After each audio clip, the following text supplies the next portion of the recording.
That brings us to broad topics, starting with Jeff Jarrett versus AJ Styles for the NWA World title. An interesting one. I think it's a rare, well-built match. I really loved the second week where they did the in-ring interview. Because I think, despite the fact that Jeff kind of ate him up, like, in a way that felt personal, which, with what we know, very well could have been, I think they did a good job in week 3 of turning that segment into a really great video. But yeah, definitely with the knowledge that we know now, that second week and how vindictive Jeff felt in that promo definitely has an extra layer of context to it now. Yeah, so that second week, it's a sit-down promo with Mike Tenay in the Empty Impact Zone. And it's Tenay asking Jarrett about Ortiz being special referee, and he does all the same old promos. He's like, oh, it's a scheme to get the belt off me, and he's beaten everybody. And then Tenay asks a question of Styles, and Jarrett immediately interrupts him. And then Tenay's like, no, stop it. And then Tenay asks another question of Styles, and Jarrett immediately interrupts him again, and Tenay's like, no, really, stop it. And then he does it a third time, and then they start brawling.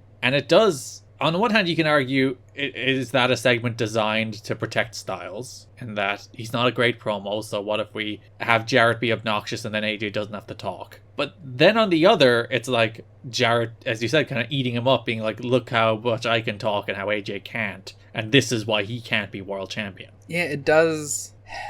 It's one of those segments that kind of blurs the line of work and reality. Yeah. And, like, because also Tenay seems very legitimately annoyed. It's like, you stop interrupting people. Yeah. I wonder how, if that was completely, like, how they intended to play it, or if there was a bit of Jarrett doing his own thing there, too. Because I really do think it was constructed so that AJ didn't have to talk. Like, that was a very conscious choice, that they didn't trust AJ to do a real go-home promo, so they constructed a segment so that AJ didn't. And then, as I said, you then maybe get into the politics of it. It's like, they deliberately do that so Jarrett can turn around and say, if we have to go to these lengths to stop a guy from cutting a promo, he shouldn't be champion. Like, is that what's going on here? I also wonder if they told AJ. Because AJ looks legitimately taken back whenever he's cut off. Like, it's not like he's in the middle, like, where he's hitting a moment to be cut off. He's, like, in the middle of a sentence. And yet, like literally, the first sentence he gets out of his mouth, Jarrett cuts him off 3 times. Yeah, he's like, well, you know, like... And then just Jeff going, and you're like, Jesus, man. And, like, this is a pre-tape on a pre-tape show. Like, it's a pre-taped interview early in the day in the Empty Impact Zone. But that means nothing, as we've seen. But like, you can, in theory, edit it all you want. You can, if he cuts a bad promo, you can chop it and change it so that it's somewhat coherent, like a Roddy Piper interview. But they still don't trust AJ to do a promo. And maybe they're right to, but it still feels weird in this particular instance where Jarrett is very, very obviously big leaguing him. In a way that he has not really done with AJ before. And the worst part is, like, AJ's not the one that stands up for himself. It's like Mike Tenay has to stand up for AJ. And, like, they do get into a little brawl and they pull apart and security separates them. But it's like, Mike Tenay's the one who's like, you stop talking. I wonder if AJ walked away from that, like, what the fuck? Or maybe he's like, I gotta learn how to cut a promo. Well, maybe that too. Jeff Jarrett did say the line, AJ, you better get ready because you're gonna get stroked.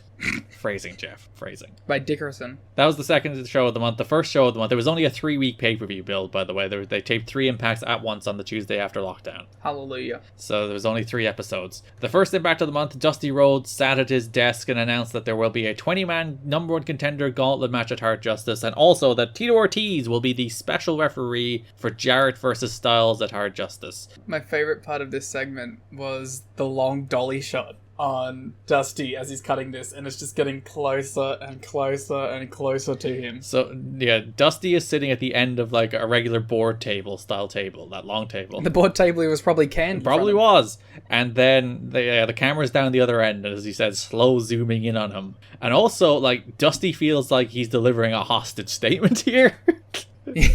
In many ways he was. Where he's like, this is gonna be the best pay-per-view that has ever happened, Daddy. And it's not like the full Dusty Rhodes bravado. He's like slow delivering it. And then he said, God bless America.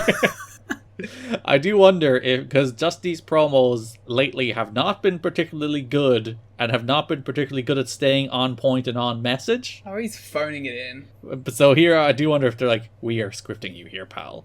You're a writer of the show, but we're scripting you here. I don't know. I don't think they scripted God Bless America. I don't know. It's Dusty's famous catchphrase. He ran for election, after all. It's true, and he won. So Jarrett comes charging out after that. He grabs Mike today and insists Tito Ortiz, that's not going to happen. He fears no man. Says Ortiz is no Shamrock, and he'll slap the taste out of Ortiz's mouth, and he will leave Hard Justice as still NWA World Champion. And at this time, he might believe it.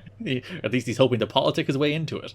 Up until the day of the show, you know he's trying to get that shit changed. Oh, damn right. I would respect him less if he wasn't. May 6th Impact, they have that sit-down interview in the Impact Zone. And then the May 13th Impact has an extended 5-minute feature looking at AJ Styles ahead of the Hard Justice match against Jeff Jarrett. It was great. I thought it did a very good job of making up for the negatives that came from the actual interview. Made AJ feel like a real big deal because it showed all the highlights of his matches and great theme, obviously, and all those great B-roll shots that they had already filmed. And it came together really well. And it was like 5 minutes. Yeah, so it's a big Barry Scott narrated feature on AJ. It includes Jerry Lynn, Mike TNA, Jimmy Hart franchise spliced with AJ working out, looking swole. And it ended with the Bullet Club. Yeah, the new face of professional wrestling is AJ Styles. Tremendous work, great feature. I think probably the best feature in the history of the company in terms of like this kind of work. Like obviously the pay-per-view opening packages are tremendous, but in terms of like that 5-minute feature where you just sit down and like, this is our statement of intent for why this guy is a big deal and why you should take him seriously and why he is in fact the feature star of our company, even if for some reason a lot of the people in this company don't actually believe it. Like, again, that's one of those things where like, watch your own show. You're actually presenting a pretty compelling case. Maybe that's them trying to convince themselves. And you know, we talk a lot about the features on these shows where there's a lot of them, and they're all fine, but they're relatively like filler. Just they're filling time. Like that's what they're designed to do. It's like we're a few minutes short. Let's throw a couple of Hard Justice promos in there, and that'll get us to the end. We'll see the guillotine multiple times on these shows. Symbolic of the company's status. Yeah, that weird Hard Justice spot with like guillotines. It's like there has been hard justice through history, but none harder than May 15th on pay-per-view. We're so hard for this justice. Yeah, there's this big 5-minute feature that's just like, again, yeah, it's a statement of intent for AJ. It's like, this guy is cool. He is our best wrestler. Look at him doing cool shit while people you supposedly trust say he's doing cool shit. Mm-hmm. Wrestling's easy. You don't have to do dumb shit. Just tell me he's great and then show footage of him being great and job done.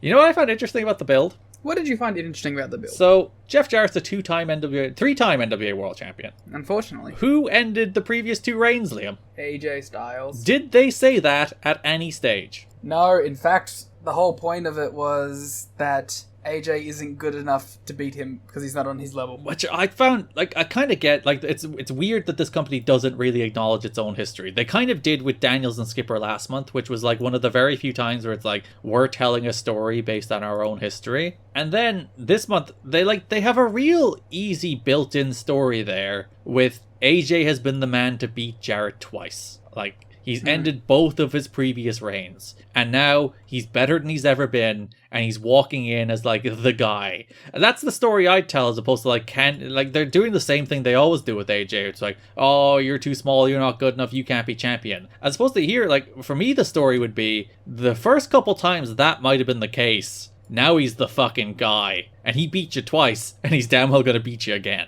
Well, you see, that would make Jeff Jarrett look bad. So we can't be doing that. It would have to be a vote of confidence in AJ. Which we definitely can't be doing. No.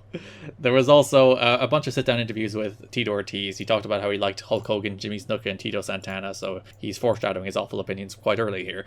I was going to say, very on brand. Talks about his falling out with UFC, talks about how good AJ is, says TNA is on the up, and he will deliver the Hard Justice at Hard Justice. That's why it's named Hard Justice. Which does bring us to May 15th, live on pay-per-view, Hard Justice. We have a bunch of videos through the show where Ortiz, AJ with his pink half-tucked shirt, by the way. A sensational 2005 look from AJ Styles here. Just big ace vibes. And Jarrett arrived. Then Tito sits down with Styles and Jarrett through the show to explain the rules of professional wrestling to them. Which, thank God he's here to do that. And then that does bring us to the main event. Styles defeats Jeff Jarrett. The 11-month reign of terror finally comes to a merciful end. Styles is your new NWA World Champion with Tito Ortiz as special referee. In a bit of a wet fart of a match. Yeah, because like AJ and Jarrett have always had good chemistry. Yeah, this is probably their worst match, right? Like, singles. Because their best one is probably their first one, where AJ's the heel, Jarrett's the babyface. That was heat. Like, that was all, like, every Jarrett gimmick in the book. And maybe, like, this is probably the least gimmick-filled Jarrett match of his reign. This is just Jarrett working. This is just Jarrett, like, being a work rate guy, doing it right. Like, Monty interferes, he hits a pounce, he accidentally hits Jarrett. Jarrett grabs a guitar, Tito Ortiz says you can't use it, then Styles grabs the guitar, Tito Ortiz still says you can't use it, so he breaks it off the post. And then there's a spot after Monty accidentally pounces Jarrett, Styles goes for the pin, but Tito pulls the second referee out of the ring, being like, no, I'm referee. There's some shenanigans, but it's not like a full-blown, at least what I've come to love from a Jarrett title defense, where it's just overbooked completely. This was like a slightly more reserved Jeff Jarrett NWA World Championship match, but for the worse. Yeah, there's not even like particularly near falls or anything. The closest thing they get to near falls is they hit each other's finishes. And like, it's not as bad as Russo taking all of AJ's heat, but the idea that like, the only reason Jeff's going down here is because Tito gets him is a real like eye roll. It is one of those things where it's like, if I'm going to lose, I'd be knocked out by the legit fighter as opposed to being beaten straight up by AJ. Yeah. And like, in fairness, he was beaten straight up by AJ the second time in the cage. But that was with a roll-up. It was a quick pin. But it was, like, he was beaten. He was still beaten. Yeah, he was beaten in a professional wrestling As match. opposed to the first time, which was Russo, and the third time, which is Tito Ortiz. Which again, just like, feels more like Jarrett being like, make myself as invaluable as possible. Jarrett went up into the corner and he was throwing a 10 punch, and Tito was like, no closed fist punches, please. Then they got in each other's face. Jarrett kept pushing Tito, so Tito just decked him.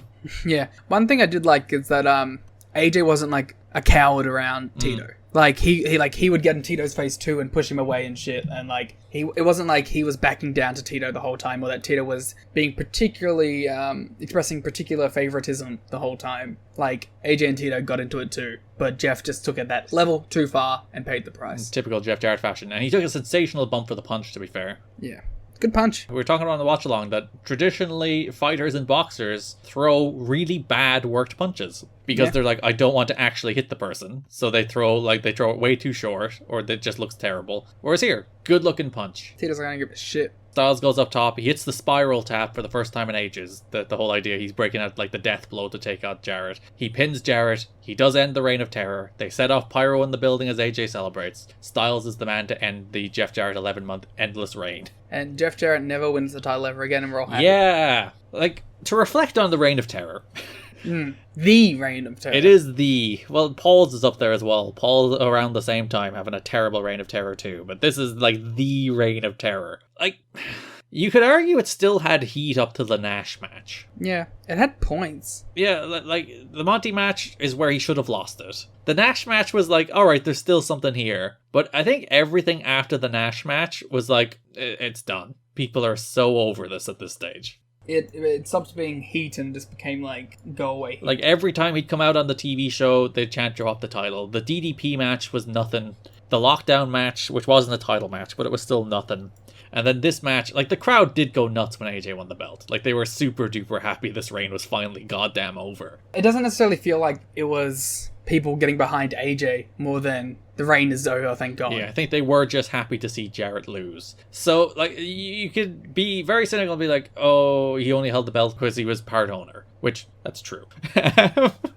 For a significant portion of it. And he has been champion for the best part of the last 18 months. Because it's not just this reign. He had the brief month where he wasn't champion. And then he was champion from November to March or April. It truly feels like he was never not champion. Yeah, he was champion from November 03 to, I think, April 04, and then from June 04 to May 05. So there's only a month or so where he was not champion in the space of over 18 months.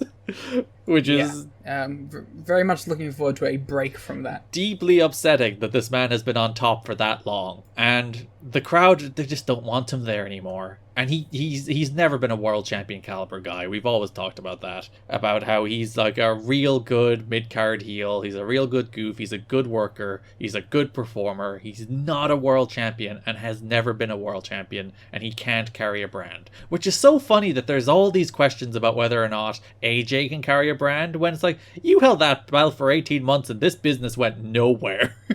Yeah, like anywhere's upwards at this point. Again, it's the standard applied to other people that is not being applied to Jarrett. And I get why it's not being applied to Jarrett because, well, he's, again, part owner. He's the one addressing the standards. Yeah, he's the one applying the standards to others that he is not applying to himself. But we talked about it with Monty. It's like, oh, Monty's too green to carry world title main events. It's like, Jarrett's best matches were against Monty. Yeah. And then it's like, oh, can Styles be the guy? It's like, look at the emotional reaction Styles gets from audiences versus the one Jarrett gets, which is they don't want to see him. Yeah. But no, that's heat.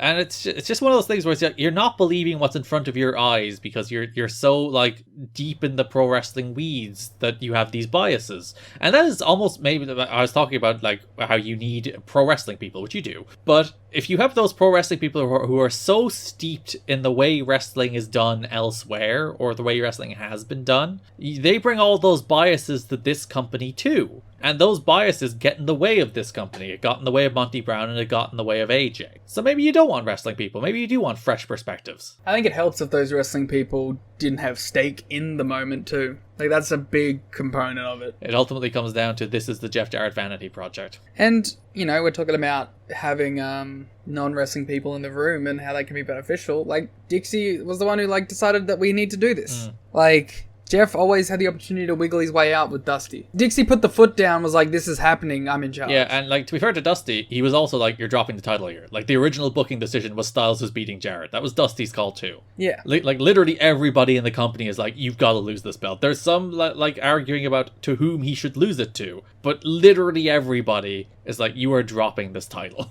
And honestly, you should never have it again. He doesn't have it for a long period again, if that makes you feel better. Yeah. I say that 4 or 5 months is what he tops out at after this. Yeah, and I was gonna say, and I know how it happens, so. And he only has 3 more of them. You're fine. 3 more is insane. But yeah, AJ Styles is your NWA World Champ. A disappointing main event, if I'm honest. As I said, these two generally have good chemistry together. They've had much better matches than this. And AJ's your champ, for now. Yay.